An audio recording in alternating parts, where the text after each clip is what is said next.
Good afternoon, everyone. I would like to begin by acknowledging that we are in Treaty 1 territory in the traditional homeland of the Métis Nation.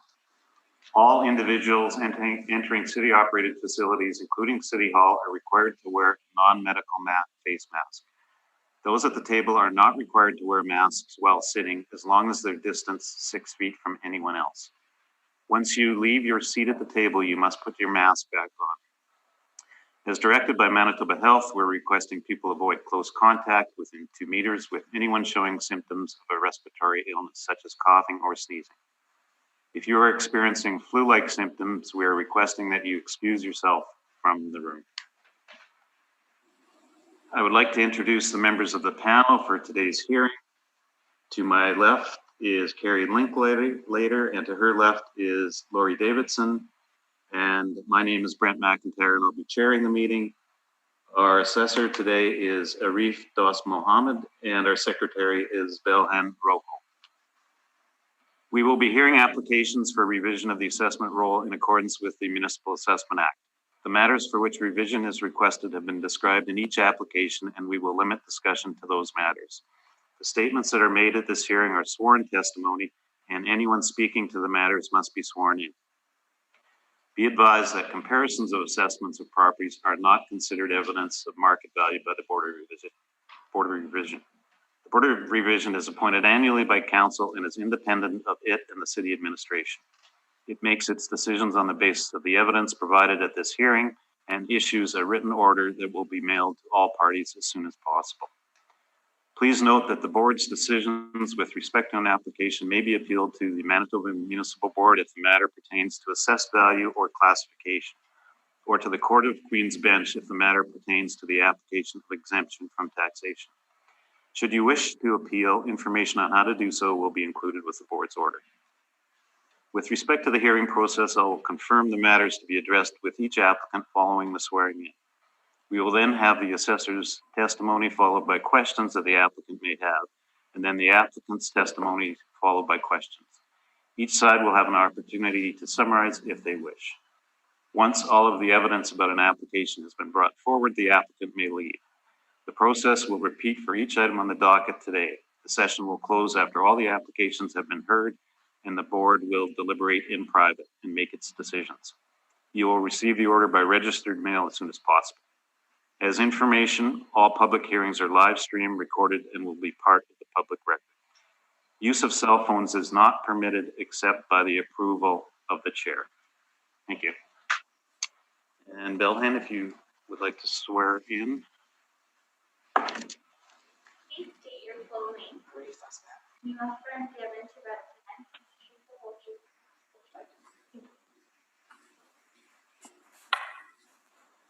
Please state your full name. Are you talking to me? Yes, sorry. Oh, okay. Samantha Fast. And you affirm the evidence about to present is the truth, the whole truth, and nothing but the truth? Yes. Thank you.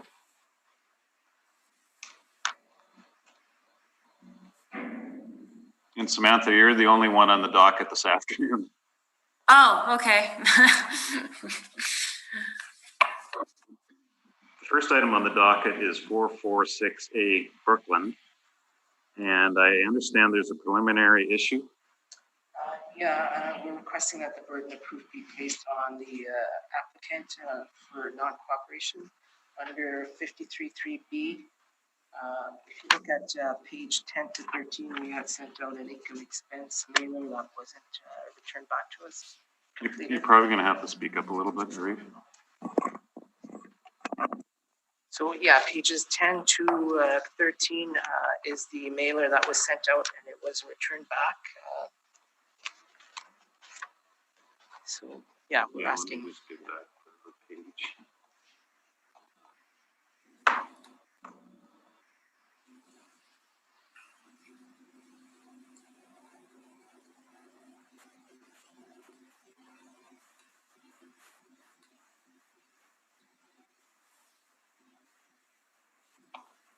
Samantha, do you have any questions of the assessor?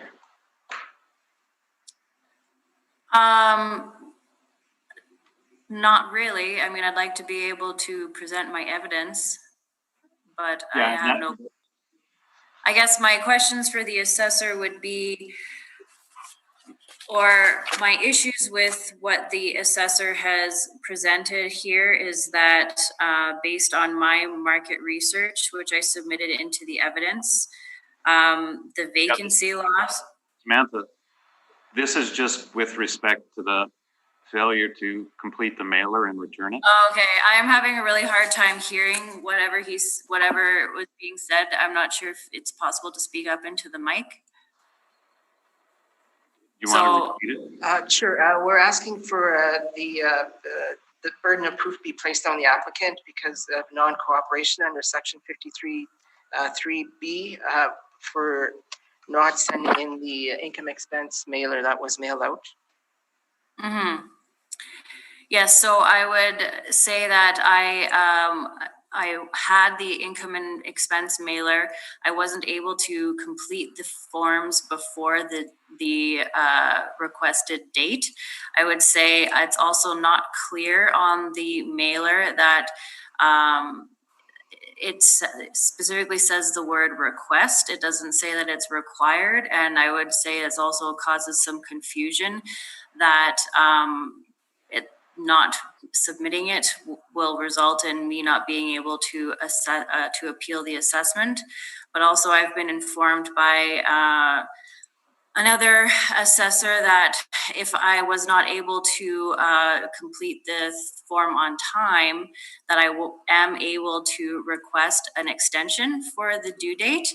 And that's not made clear in the mailer either. So if I had been aware of that, I would have requested an extension for that. So that's my response. So you did receive the mailer? I did receive the mailer. I mean, obviously that he sent it in a tracked envelope. So I did receive the mailer. However, I wasn't able to get to it before the due date. And it's not made clear to on the mailer that you're able to request an extension. So had I been made aware of that, I would have requested an extension. I'll just ask the panel if they have any questions related to this. Gary? I just have an observation that I wanted to note. I think on page 10,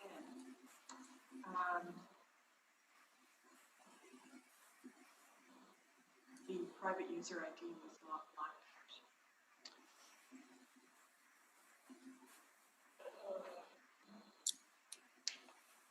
And the mailer also specifically says the word request.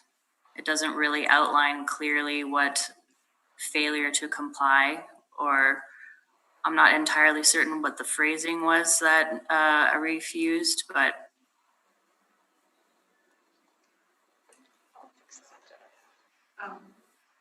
And then do you want us to discuss? About the mailer. So Samantha, you did say you did receive the mailer though. I received the mailer. I was unable to complete it before the due date, quote unquote.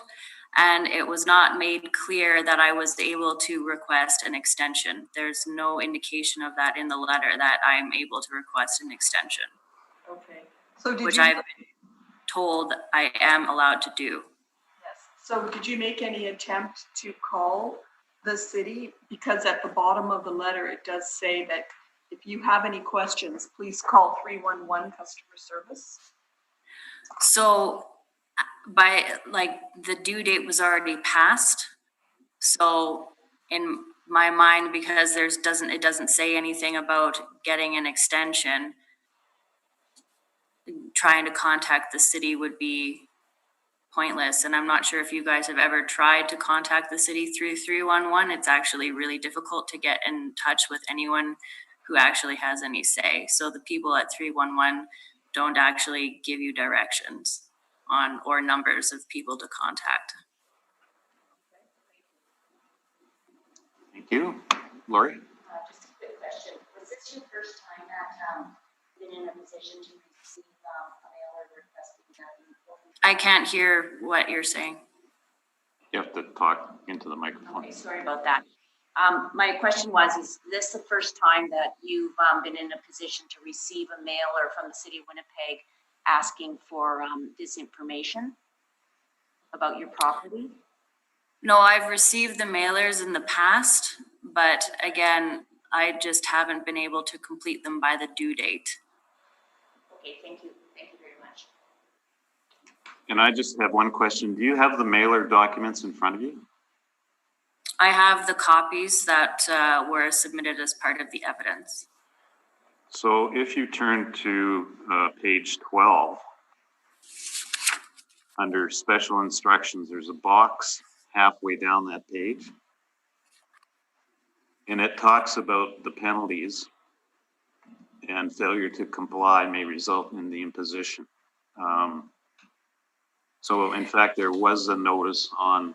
Yes, I agree that like it's written here, but also I believe in order to make it more clear for the users of this, it would be easier for if the actual sections of that act were put in here, because trying to find the act and going through it is difficult. Okay, that's all the questions I have.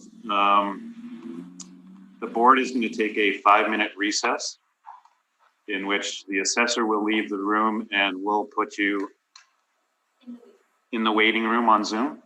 Okay. So give us 5 minutes. Samantha, can you hear us again? Yes. Thank you.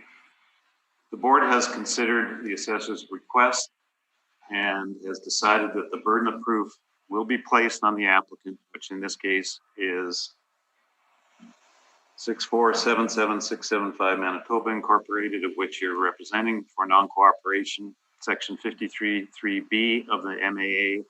And if a reduction in assessments is ordered, that it follow section 54(3.2) of the MAA, which defers the reduction for a year.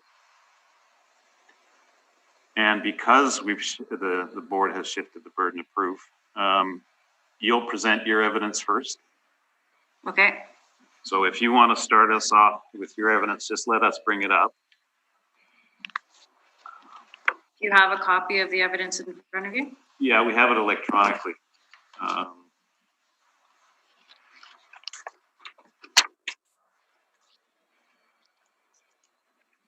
Okay.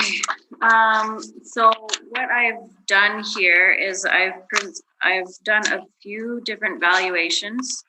The first valuation is based on the 8,000 square foot, the 8,000 square feet of the building that the city has on file as the gross leasable area.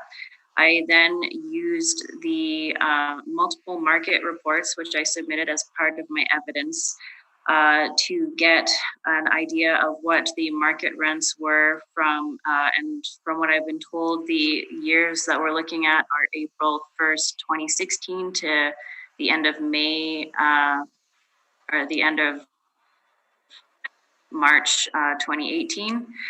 Or April 1st, 2018. And so I've taken the average of those market report rents and come up with the average rent for the area. And some of the market reports break it down to area of the city as well as building size. So I came up with an average of $7.58. Based on these market reports as well, I came up with an average of $4.04 for the common tax for buildings that are similar, as well as a vacancy rate of 4.17% based on all of these market reports, which are listed below here. I also completed a cap rate analysis from around 2016 to 2018. It was hard to find some historical records for 2016. So most of my stuff comes from 2017 and 2018. And I came up with an average cap rate for the market of that time of 7%.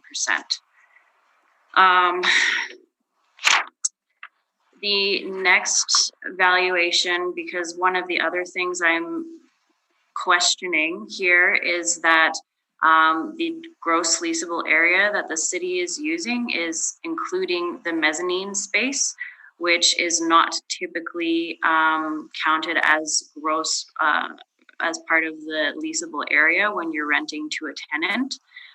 So the mezzanine space, I would argue, should actually not be included in the gross leasable area of the space, which would decrease the GLA to 6,000 square feet rather than the 8,000 square feet. So the next valuation that I have here just changes the 6,000, the GLA to 6,000 square feet, and it comes up with a obviously lower market rent of 596,000. And then the final two analyses are based on the building actuals, averages that I had coming in and going out. So the income and expenses at the building during that time. So I had an average rent during that time of $9.17. The vacancy and cap rate, I've kept it rates based on the reports that I had before. And also I used the existing shortfall number that I had at the property, which was based on a CAM and tax of $3.91. So again, I've done the analysis based on the 8,000 square feet that the city has listed as the GLA, as well as the 6,000 square feet that I believe would be a more accurate analysis of what I can actually lease to tenants. So that has created a range of value between 724,000 and 966,000. And then if you go to the front page, I've done a little summary spreadsheet here. So the average of all four of these different market analysis is 770,000. And the average for just the 6,000 square feet is 660,000. So I am looking for something to be more in line with the numbers that I have presented here, rather than what has been presented by the assessor. Thank you, and that's your presentation? Yes. Thank you. Arif, do you have any questions? Yeah, just a couple. Ms. Fasta, when did you buy the building? I believe I purchased it in 2012. And when you purchased it, what was your decision based on? The decision was based on the income at the building at the time. And did you have an appraisal done at the time? Yes. And what did that appraisal come in at? I don't have a copy of it in front of me, but I believe it's part of your evidence. I think it came in for whatever I purchased the building at, which was just over $1 million, 1.035. And it's your opinion now that market values have gone down since then? It's not my opinion. It's a fact that the rents that I've been able to achieve since I purchased the building have actually decreased. So I believe that the building was overvalued based on market rents at the time. I think the building was achieving higher rents than what was actually considered quote unquote market. And that's why there was added value in purchasing the building. But I have not been able to achieve those rents in recent years. Most recently, I rented a unit for $6.70. When I purchased the building, I was getting $10. So that's quite a significant reduction. Thank you. Carrie, any questions? Yes. So I'm just trying to understand your page 2, market rent analysis. You've got all the different agents listed, Colliers, Cushman, but you don't have actual other buildings. So I'm just wondering what is making up these numbers. like for Collier and Cushman, et cetera? So these numbers come from well, not every quarter, but usually every quarter or every 6 months. The different brokerage houses will come out with their market analysis. And so this is based off of their information. As someone, I'm not a real estate agent, so I don't have access to other deals. So this is the best way that I can get information on the market is by studying these market reports, which is based on deals that these brokerage houses have done in the city. Right, I understand that. I see these every day, but my question is, what type of building is making up this number? So these buildings are, these are specifically the industrial reports that are put out. I also homed in on the a lot of the market reports as they're presented in the evidence. They break it down into the different areas of the city. Some of these also break it down into the type of the size of building as well. So I looked specifically at West and industrial buildings that were between 0 and 10,000 square feet when the market report broke it down as much as it did.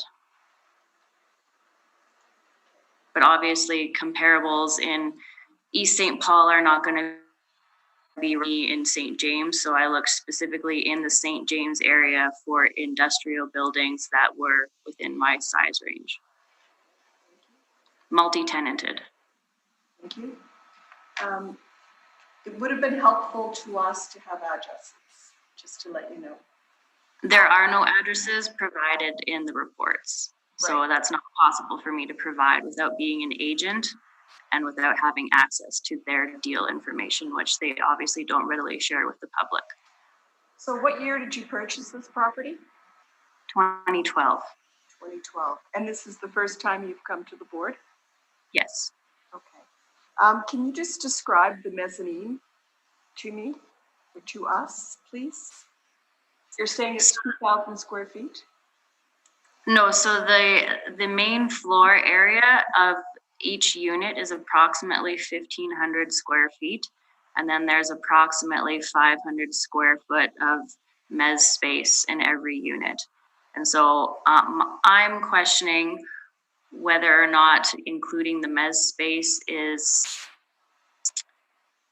a realistic reflection of the rents that I'm able to get, because mezz space is not typically included in the gross leasable area when you're renting out a space.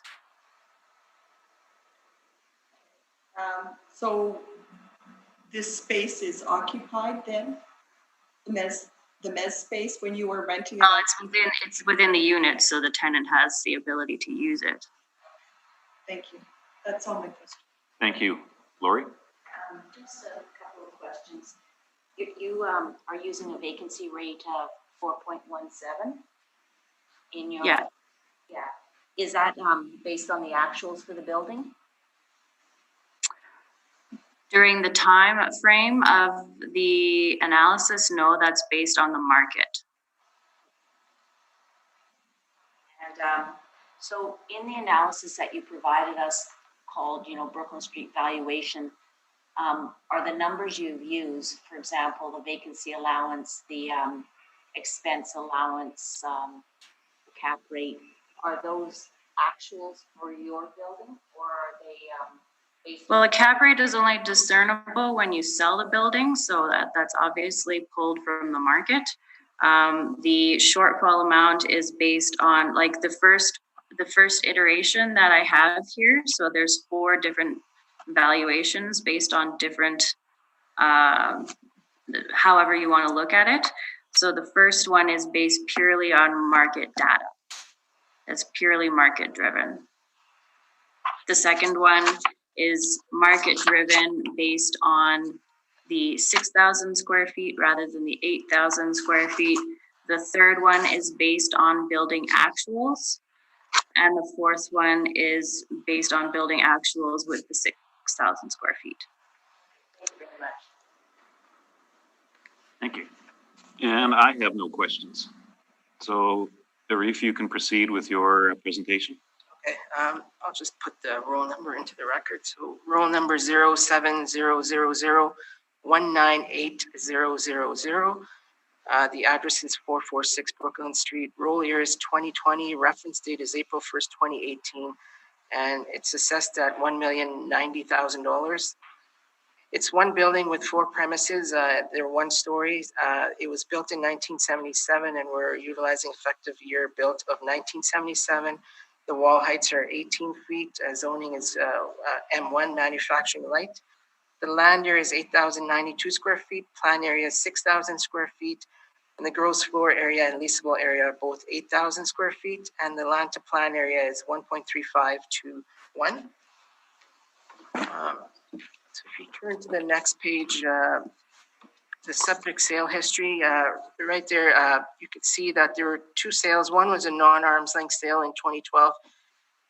The one that was where the vendor, the purchaser was Miss Fast, is the top one there, September 25th, 2012.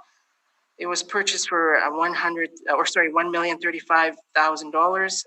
If you turn, sorry, I put page 10 there, but it's page 14 to 17. So on page 14 is the sales mailer. So there again, you have the value of $1,035,000. This was according to number 3, it was a arm's length sale. There were no other real estate or chattels included with this purchase. And down at question 15, you can see that the overall condition of the building is in good condition. The second page, we can see the details of the sale and the mortgage. And then on page 18, page 16, we have a appraisal that was done on the property as of June 27, 2012. And the appraiser at the time valued the building at $1,035,000. And on the second page, it just has the general information. You can see down at the bottom, the income approach came out to $1,030,000, and the direct comparison approach came out to $1,040,000. So going back to page 2. Again, we didn't have any. Income expense submitted. There was no other realty appeals in 2020 or the 10 years prior to that. Page 3, there are all my comparables, and what I did was I put the comparables in the size of the leased areas of each premise. So the premises are 2,000 square feet each. So I found comparables that were in the same area. They're all industrial properties. The effective ages range from 1967 to 1988. The wall heights range from 14 feet to 20 feet. All the leases are current in relation to the reference date. The leasable areas range from 1,900 square feet to approximately 3,000 square feet, and the net rents range from $8.75 per square foot to $10 per square foot. So on the following page, there's our workup. We're utilizing a overall net rent per square foot of $9.94. We're allowing for 2.5% vacancy. We're allowing for non-recoverable expenses of 2%. We're utilizing a cap rate of 6.9%. So we have an NOI of 75,231. Our cap rate is again 6.9, which gives us a capitalized rate and a rounded assessed value of $1,090,000. Now, I did have a talk with management, and we are willing to recommend a revised appraisal of $1,064,000. That's with an adjustment in the net rents per square foot. I don't know if Ms. Voss is agreeable to that. And then on page 8 is our map of the subject. Underneath that is the parcel. boundaries, and then the following page is the overhead view and the street view. And then I just wanted to address the question of the mezzanine. On the very last page of my appraisal, appendix page 14, those are the BOMA industrial standards. Right down at the bottom, what is highlighted there, it says mezzanine is considered rentable area if the mezzanine is either permanent or unclassified. And I believe those mezzanines are permanent, so they should be included in the rental area. So again, we're asking that the board take our recommendation of $1,064,000. That's my presentation. Thank you. Samantha, how do you feel about the recommendation? I would ask, what is the rental rate that he's using to come up with that valuation? Like, where does that number come from, or how does it get? It's $9.70 works out to that that assessment. 9.7. Okay. I still feel that the vacancy rate is a little bit low. I feel the vacancy, the shortfall, and the cap rate are all low, which all contribute to affecting the valuation of the building. I'm wondering where the vacancy rate and where those numbers come from. I mean, they're presented in your evidence, but we've done some studies. We have our cap rate study on page 19. Mm-hmm. And we have our non-recoverable expenses on page 20. And actually also, I'll just refer you to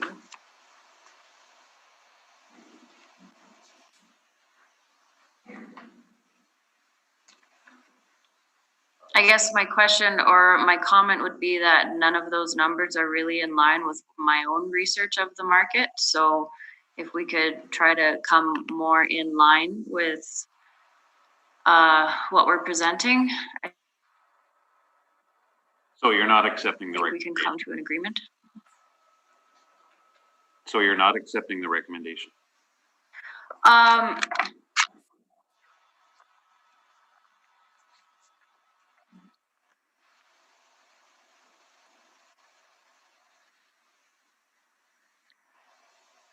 I would be more,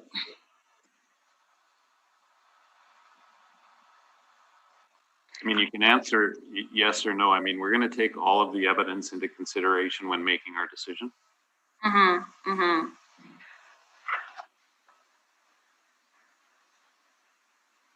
mean, I don't want to say no, because I mean, I'm looking for a reduction regardless, but at the same time, I just think that the other numbers it's not just the rent that I feel is a little bit high. I think the other numbers are a little bit low. So if we could come to some sort of agreement on what's actually representative of the market, then I think that would be a better representation of the market value, which is what we all want, is an accurate representation. So it's no. Is that correct? Which is fine. We'll proceed. The board will ask questions if they have any. So Carrie? Yes, when, did you expect this? no. We Can you can't please expect speak in the that mic? because of COVID. Okay, but when was the last time it was inspected? I don't have notes on when it was last inspected. So you can't speak to the overall condition of the property? No, I'm speaking from the sales mailer that was, which said it was in good condition, and the appraisal. In 2020. Correct.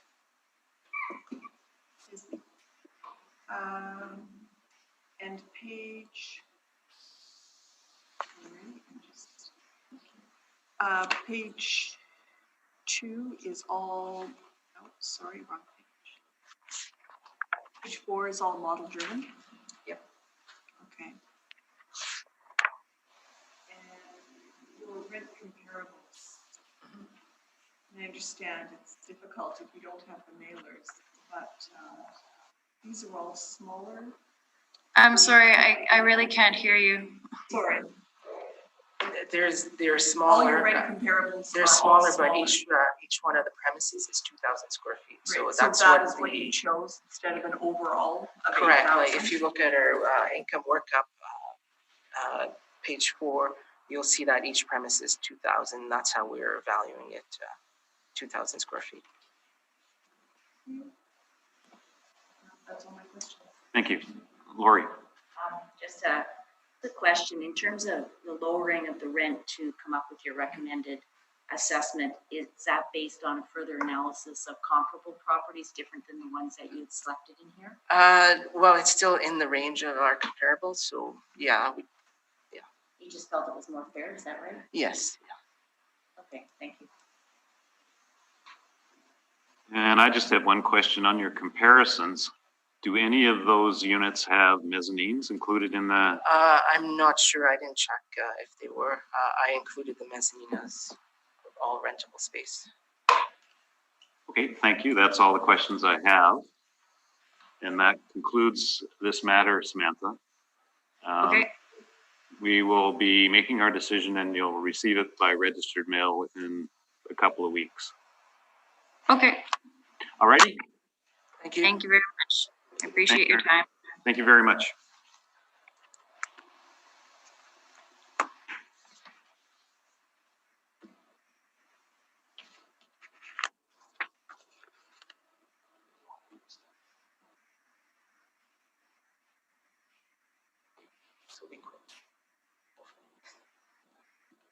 Well, we'll take a 5-minute recess.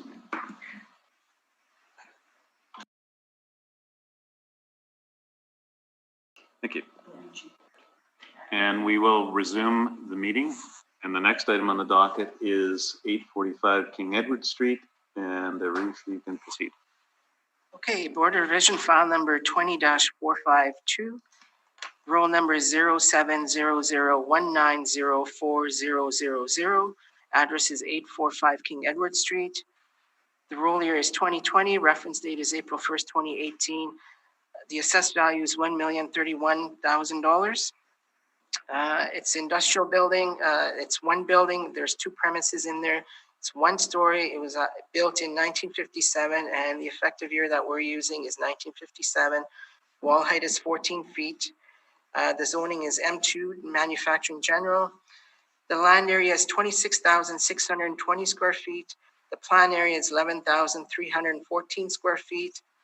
The gross floor area and the leasable area are both 11,314 square feet. The land to plan area is 2.35 to 1.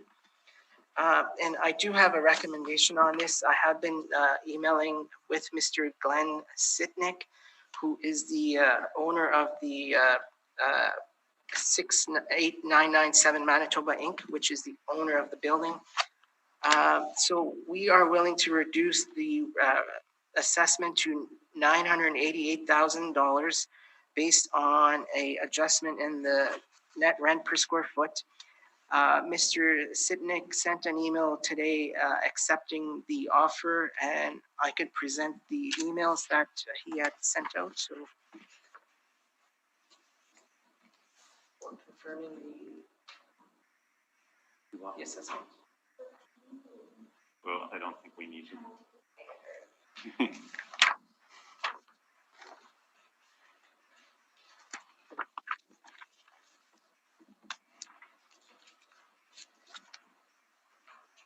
Yeah, I'll just continue on.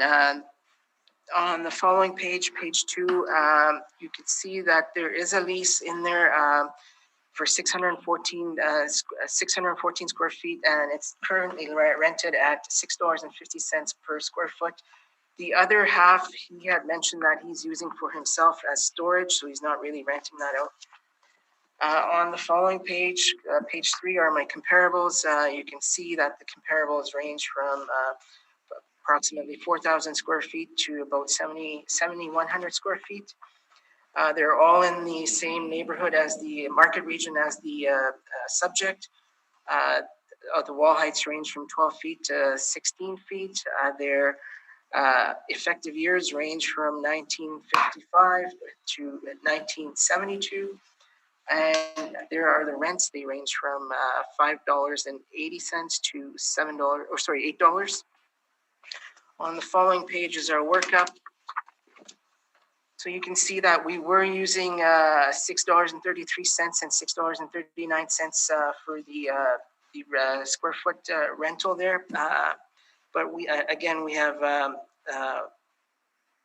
offered a reduction in the net rent, and that was our original workup. So again, like I said, we're recommending, and he has accepted a value of $988,000 for the 2021 roll year.